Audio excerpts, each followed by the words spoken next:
처음 만나게 된 시점이 98년 겨울인 걸로 알고 있어요. 네. 이재명 대통령이 당시에 변호사로서 성남 시민모임이라는 시민단체를 함께 만들고 집행위원장 같은 역할을 하고 있었던 걸로 제가 기억을 해요. 네. 근데 그 단체에서 사람을 구한다 그래서 마침 저도 시민운동을 하고 있을 텐데 참여연대에서 그때 소개를 해줬습니다.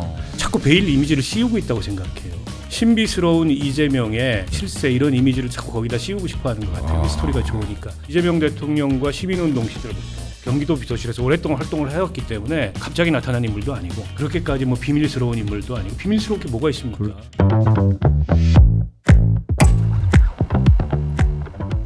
김현지 이제 요 세 글자 이름이 엄청 화제입니다. 그래서 이재명 대통령의 최측근으로 알려져 있죠. 원래 이제 그 대통령실 살림을 관장하는 총무비서관이었는데 국감에서 증인으로 불려 나올 상황이 되니까 대통령실 제1부속실장으로 자리를 옮긴 거 아니냐, 뭐 이제 국민의힘이 이렇게 비판을 하고 있습니다. 그래서 민주당은 이제 김현지 이제 부속실장이죠. 김현지 실장이 뭐 이제 국회에서 결정해 준 대로 이제 증인 만약에 출석을 하라고 하면 하겠다, 뭐 이제 뭐 이런 입장이에요. 근데 이제 이게 뭐 국감을 피하기 위한 인사였냐, 뭐 이제 제가 만난 민주당 의원들은 원래 그 전부터 예정돼 있었다, 뭐 이제 이렇게 얘기하는데 우리 박 의원님 어떻게 보십니까? 일단 정치적인 해석을 배제하고 네. 인사만 보면 저 인사는 특별히 문제될 게 없습니다. 왜냐하면 이번 인사의 초점은 김남준 대변인입니다. 그렇죠. 지금 이제 대변인실 보강의 필요성이 여러 측면에서 있었거든요. 네. 강유정 대변인이 피로도를 호소했다는 얘기도 있고 네. 또 얼마 전에 조희대 대법원장 청문회 관련해서 원칙적 공감 이 발언을 통해서 대통령의 의중을 잘 읽는 거냐 이런 비판도 있었고 김남준 그 신임 대변인이 오랫동안 이재명 대통령의 입 역할을 해왔어요. 네, 성남시 그렇죠. 대변인, 경기도 대변인 출신이기 때문에 공보 업무도 잘 안다 그러고 그렇게 되면 이제 제1부속실장 자리가 비는데 김현지 실장보다 적임은 없어요. 오랫동안 측근에서 보좌를 했고 이제 제1부속실장이 하는 게 대통령의 동선, 뭐 일정 이런 것들을 기획하고 짜는 거잖아요. 늘 이제 측근이 하는 자리입니다. 네. 근데 왜 초기에 그럼 그렇게 세팅을 하지 않았냐? 네. 초기에는 어쨌든 인수위도 없이 출범한 대통령실의 전반적인 그 인력 구성에 있어서 좀 믿을 만한 사람이 총무비서관이 3급 이하의 행정관 세팅하는 자리니까 그렇죠. 했으면 좋겠다 이런 그 기대가 있었던 것 같아요. 그래서 한 100일 정도 그 역할을 하다가 전반적으로 지금 이제 인사 수요들이 발생을 하니까 그 이른바 이제 핵심 성남 라인을 돌린 거죠.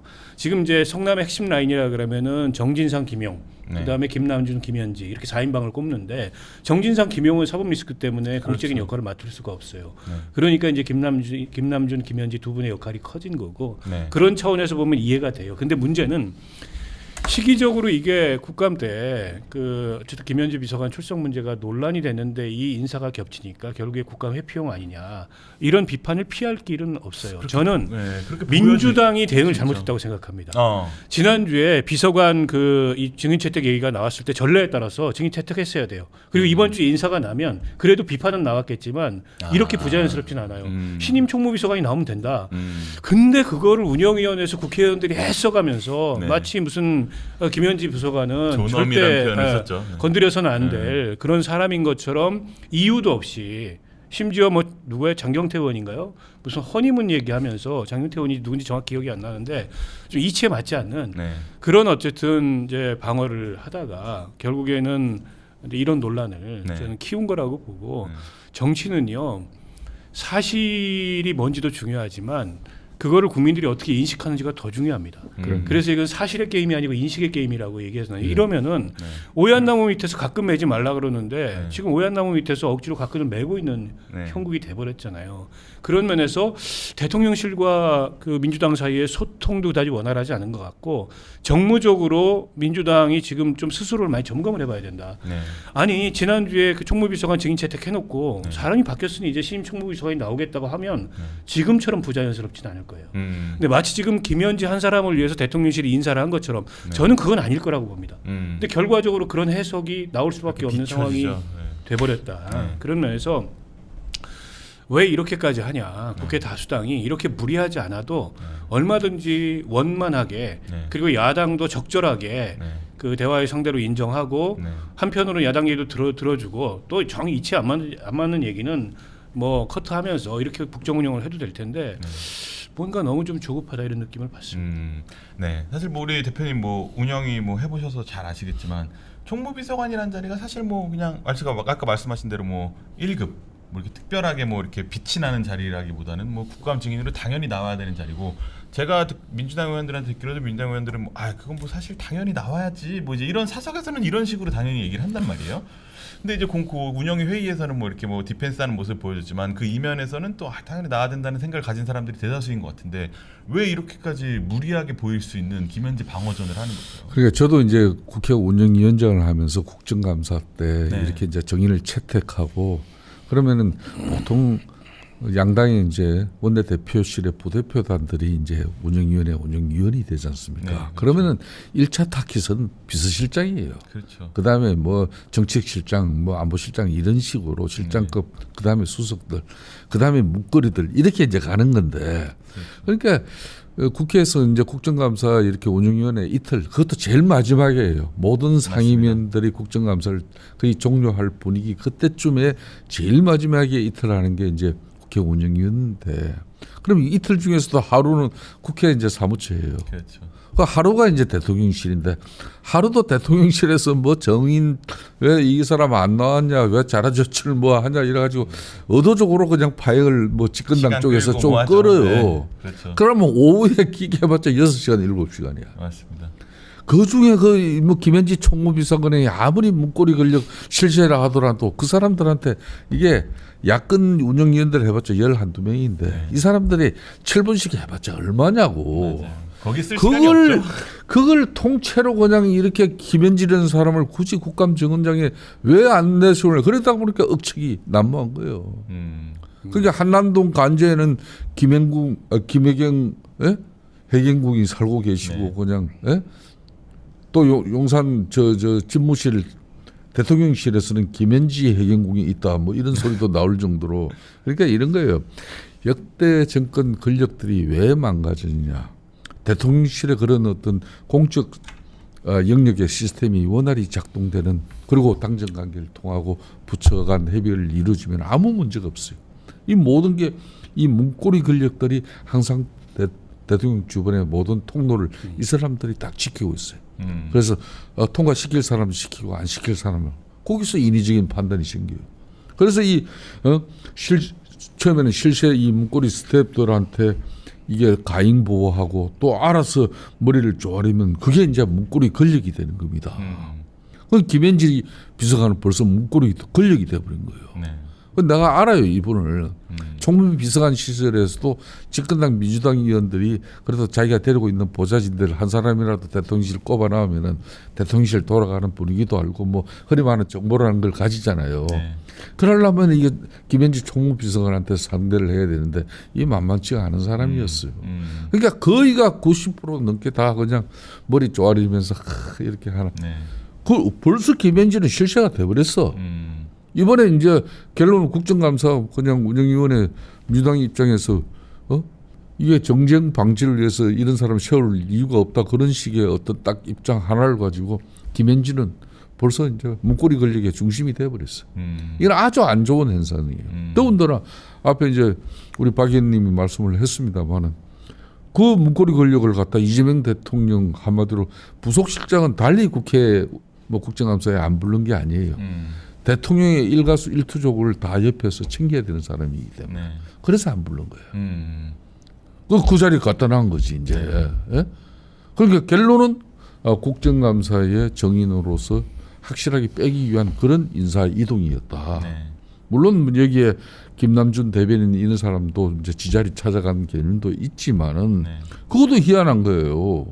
예? 역대 뭐 언제 뭐 MB 때 장관 대변인이 2사람인 적이 있었어요. 예. 아주 잠깐. 예? 근데 그렇죠. 그 대신 보통 대변인실 그러면 대변인 한 사람이. 그럼 기자들이 앞으로 누구한테 물어봐야 돼? 김남주한테 물어봐야 돼? 강유정이한테 물어봐야 돼? 벌써 그러더라고요. 예, 그게 이게 그럼에도 불구하고 이런 뭐 조치를 했다는 것은 그만큼 이 김현지 비서관을 갖다가 부속실장을 앉히기 위해서 이렇게 거의 중폭의 그냥 비서관급 인사가 이루어진 거 아닙니까? 이런 걸 국민들에게 보여주면 안 되는 거예요. 이게 망하는 지름길로 가는 길인데 이재명 대통령이 왜 이렇게 하냐 이거 인사를. 네, 그 대변인 2명 얘기는 안 그래도 따로 더 여쭙고 싶었는데 그건 다 좀 이따가 하고요. 아까 그 박 의원님 말씀하신 이제 그 허니문 얘기는 이제 장경태 의원이 아니고 문진석 수석 발언이었습니다. 그런데 이 김현지 이 인물이라는 게 이 인물이 사실 이제 너무 베일에 휩싸여져 있고 만사현통이라고 하는데 뭐 학력이 어떻고 나이가 어떻고 경력이 뭐고 뭐 고향이 어디고 뭐 이런 게 아무것도 알려져 있잖아요. 사실 지금 얼굴이야 이제 국무회의에 나오니까 얼굴 정도만 공개된 건데, 근데 이게 사실 참 박 의원님께서 우리 김현지 실장을 이재명 대통령에게 소개해줬다면서요? 그러니까 김현지 실장이 그 이재명 대통령 있는 대로 다 이야기해봐요. 네, 처음 만나게 된 시점이 98년 겨울인 걸로 알고 있어요. 네. 그때 이제 대학 졸업하고서 이제 시민운동을 할 생각을 가지고서 이제 시민운동 할 공간을 찾고 있었는데, 그때 이제 이재명 대통령이 당시에 변호사로서 네. 이제 성남 시민모임이라는 시민단체를 함께 만들고 거기서 뭐 집행위원장 같은 역할을 하고 있었던 걸로 제가 기억을 해요. 네. 근데 그 단체에서 사람을 구한다 그래서 마침 저도 시민운동을 하고 있을 텐데 참여연대에서 그러니까 지역에 이제 그 지역 시민단체들하고 연대 활동을 하는 코디네이터 역할을 제가 하고 있었어요. 그때 이제 성남에서 사람을 찾는다 그래서 이런 사람이 있다. 네. 저도 이제 직접 아는 후배는 아니고 제 후배들한테 소개를 받은 후배였어서 그때 소개를 해줬습니다. 그때 이제 그 성남 시민 모임에 당시 사무국장인가 사무처장을 하던 분이 이재명 대통령 대학 후배였어요. 그리고 성남 지역에서 활동을 했던 분이었고, 그러니까 이제 그분을 만나서 제가 김현지 지금 실장하고 셋이서 그때 양재선가 만나가지고 최초로 소개를 해줬고, 그래서 거기 가서 일을 하게 됐어요. 98년. 몇 학번이에요? 제가 알기로는 94학번쯤인 걸로 알고. 그럼 뭐 대략 나이도 잡히고. 네, 뭐 제가 어디라고는 찍어서 얘기하지 뭐 대학은 어느 않았습니다만, 대학이에요? 그러니까 제가 어디라고 찍어서 얘기 안 하겠습니다만 서울 종로구에 소재한 대학에 네. 다녔고 졸업을 한 걸로 알고 있어요. 근데 이제 저 베일 얘기가 왜 나오냐면 제가 지금 얘기한 정도의 취재는 기자들이 반나절만 얘기하면 다 나오는 겁니다. 네. 그래서 저는 자꾸 베일 이미지를 씌우고 있다고 생각해요. 그거를 기자들은 왜 이분을 갖다 베일에 씌우는 거예요? 글쎄요, 저는 뭔가 이게 신비스러운 이재명의 그 실세 이런 이미지를 자꾸 거기다 씌우고 싶어하는 것 같아요. 스토리가 좋으니까. 저는 그렇지 않다고 생각하고요. 이분이 어쨌든 이재명 대통령과 시민운동 시절부터 또 네. 성남시 비서실에서 경기도 비서실에서 오랫동안 활동을 해왔기 때문에 당시 성남이나 경기도에서 일을 했던, 이를테면 이재명 시장이 혹은 이재명 경기도지사가 시장 지사할 때 뭐 야당을 했던 그런 쪽에서는 다 알고 있는 분이에요.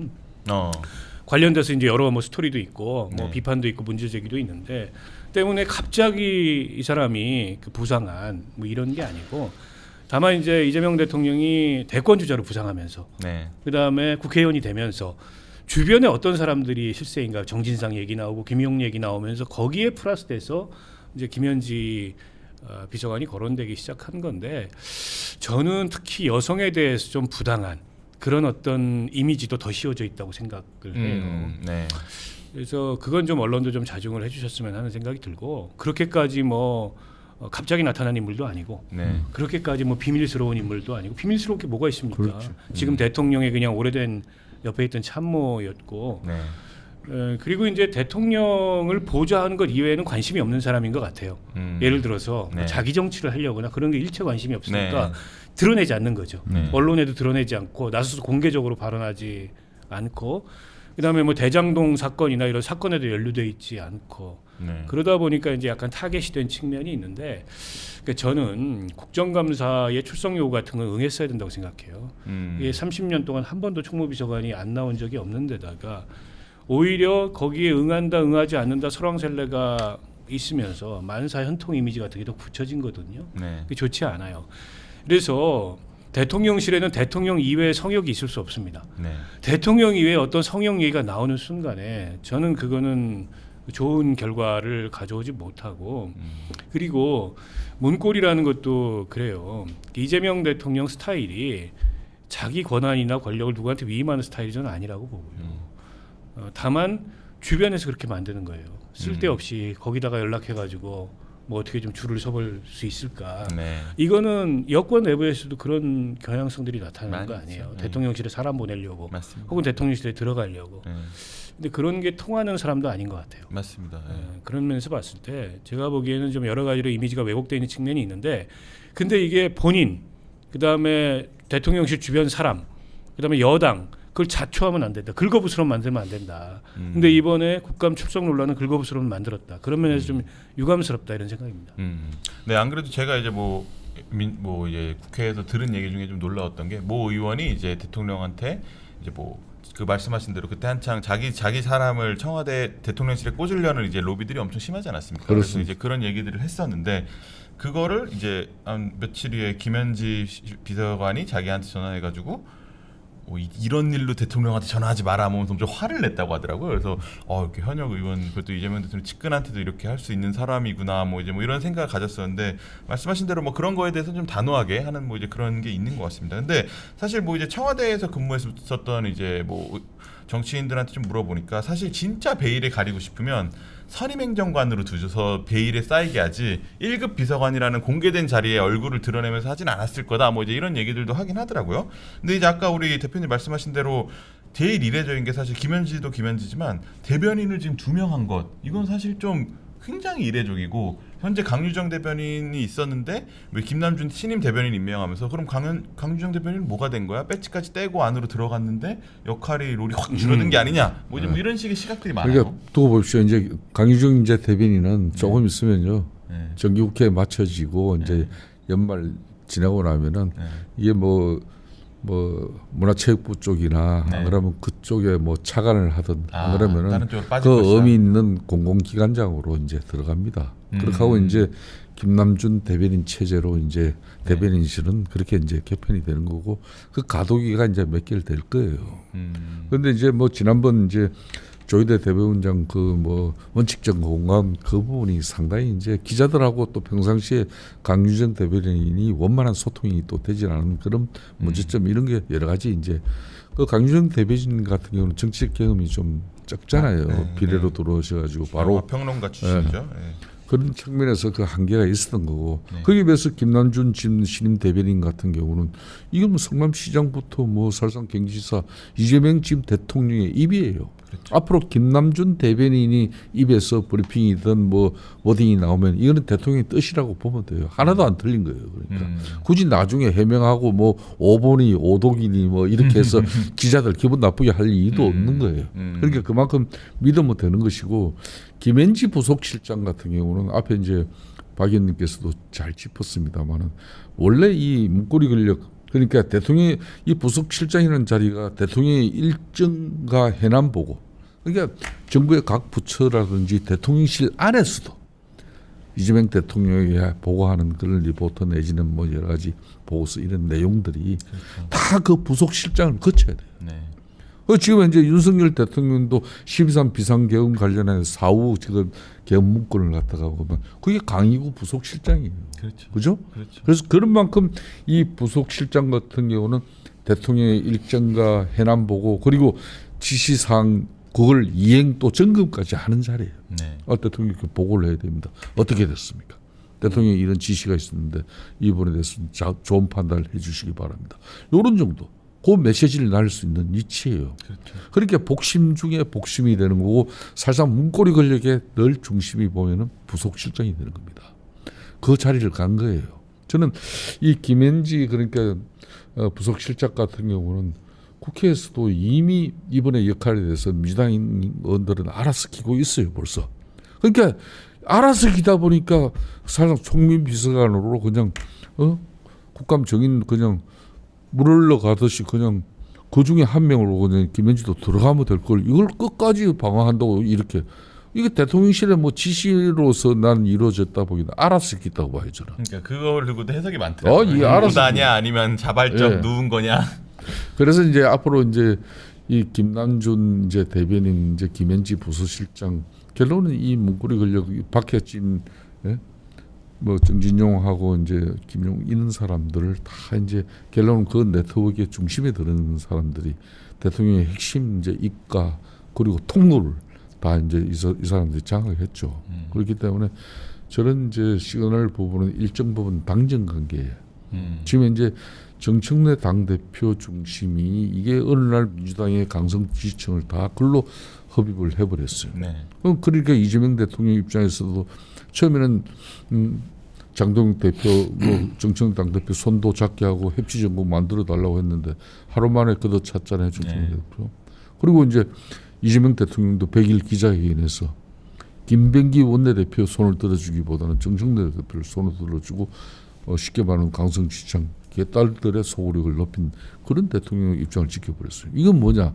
결론은 내년 6.3 지방선거에서 정청래 지금 현재 당대표에게 모든 걸 일림하지 않겠다는 그런 의지가 있는 것이고, 이번에 여러 가지 연유가 있지만 그런 측면에서 문고리들을 지자리에 이제 갖다 박은 거고 앞으로 대통령의 그런 여러 가지 이제 어중이 들어갈 겁니다.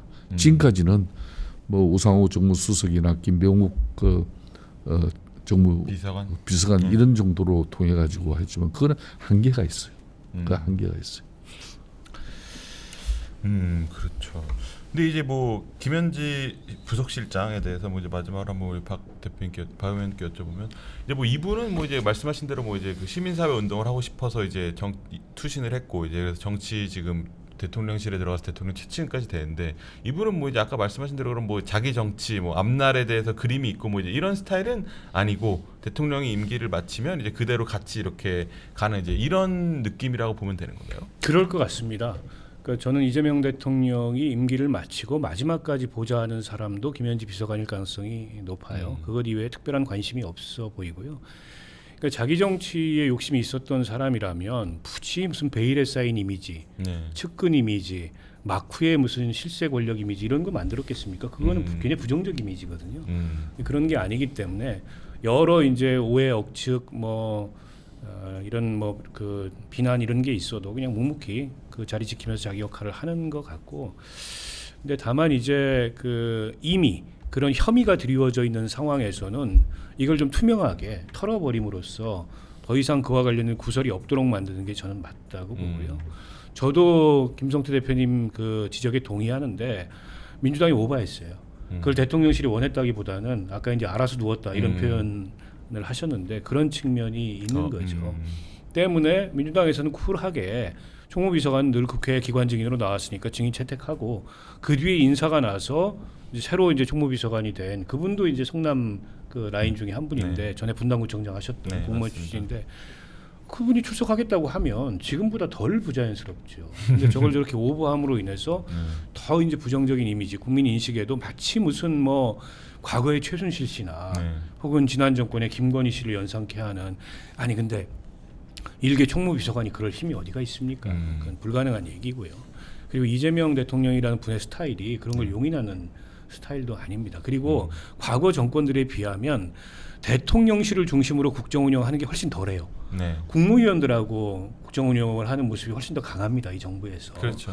그런 면은 저는 발전된 면모라고 보기 때문에 괜히 김현지 그 실장 문제로 논란을 만들거나 키울 필요가 없다. 저는 지금이라도 국감에 부속실장 안 나왔던 게 관례지만 굳이 그 문제를 가지고 야당이 자꾸 뭘 뭐 시원하게 나와라. 부풀리려고 하면 시원하게 나와서 이게 방어가 안 되는 게 아니고 여당이 다수예요. 그리고 시간은 제한돼 있고, 또 야당이 뭐 옛날 성남시장 얘기부터 캐캐묵은 얘기들 꺼내가지고 정치 공세하려고 그러면 역풍도 불 수 있습니다. 그냥 털어버리는 게 어떨까라고 저라면 정무적으로 그런 조언을 좀 드리고 싶고요. 저는 그 이번에 인사하면서 조금 눈여겨본 게 좀 다른 측면이 있습니다. 아까 이제 김남준 대변인 얘기하셨는데, 그런 경우를 두고 정치권의 해석으로는 강의정 대변인에 대한 사실상의 경질 이런 표현을 씁니다. 그건 해석의 문제입니다. 다만 이제 의원직까지 던지고 왔기 때문에 당장 인사 조치를 하지 않고 적당한 타이밍에 다른 자리로 이제 돌릴 거라고 보고, 근데 이제 정무비서관 말고 정무수석 산하의 정무기획비서관을 하나 더 신설했어요. 비서관이 한 명 넣은 거죠. 그다음에 디지털 소통 비서관을 비서실장 직할로 가져갔어요. 이 변화를 좀 눈여겨봤으면 좋겠다. 그러니까 정무수석한테 힘이 좀 더 실린 거예요. 그리고 디지털 소통 비서관이 원래 홍보수석실에 있었는데 거기서 뭔가 좀 역할이 제대로 발휘가 안 되고 뭔가 이제 의도했던 그런 그 공보 기능이 발동이 안 되기 때문에 디지털 소통, 그러니까 유튜브라든지 뭐 이런 걸 강화하겠다, SNS라든지 비서실장 직접 관할하에, 그게 이제 어떻게 나타날지 좀 지켜보는 게 오히려 이번 인사에서 더 어쩌면 중요한 관측 포인트일 수 있다 이렇게 봅니다.